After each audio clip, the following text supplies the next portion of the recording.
ប្អូនទស្សនិកជនដែលចូលមកទស្សនាវីដេអូថែរក្សាសម្រស់និងសុខភាពបែបធម្មជាតិថ្ងៃនេះខ្ញុំនឹងបង្ហាញបងប្អូនពីវិធីធ្វើឲ្យស្បែករបស់បងប្អូនសលឿន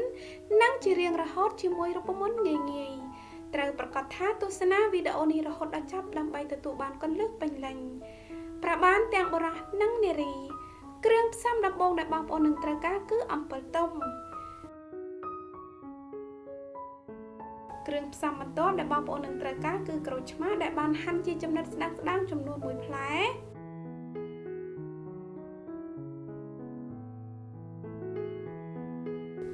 បន្ទាប់មកបងប្អូនត្រូវការប៉េងប៉ោះទុំចំនួន1ផ្លែឥឡូវនេះសូមកាត់ប៉េងប៉ោះជា2ហើយឈូសយកសាច់ប៉េងប៉ោះទុំ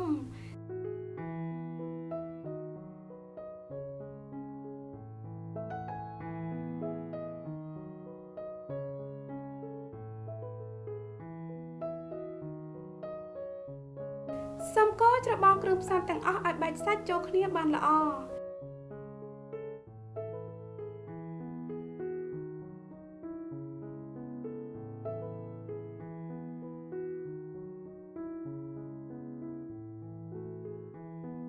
បន្ទាប់មកបងប្អូនត្រូវការម្សៅកាហ្វេចំនួន2ស្លាបព្រាបាយ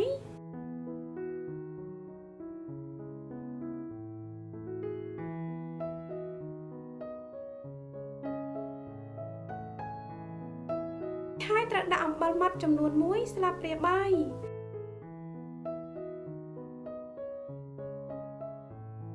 រូបមន្តនេះនឹងផ្ដល់ឲ្យបងប្អូននូវស្បែកដែលមានសភាពទន់ម៉ត់រលោង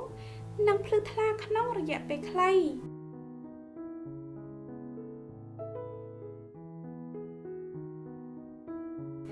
គ្រឿងផ្សំចុងក្រោយដែលបងប្អូននឹងត្រូវការគឺថ្នាំដោះធ្មេញដែលជួយធ្វើឲ្យធ្មេញសចំនួន1ស្លាបព្រាបាយសូមកូរច្របល់គ្រឿងផ្សំទាំងអស់ឲ្យបានសព្វចូលគ្នាល្អ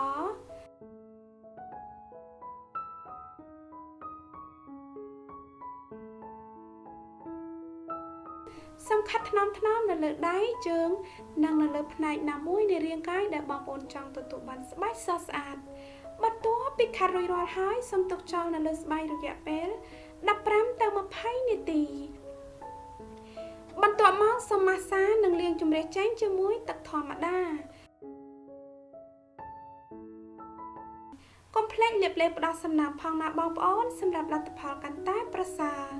ប្រើរូបមន្តនេះ2ទៅ3ដងក្នុងមួយសប្តាហ៍ដោយដែលបងប្អូនបានឃើញដៃរបស់ខ្ញុំមើលទៅទន់រលោងនិងសខ្ចីតាំងពីការប្រើប្រាស់លើកដំបូងសង្ឃឹមថាបងប្អូនជឿចិត្តវីដេអូនេះ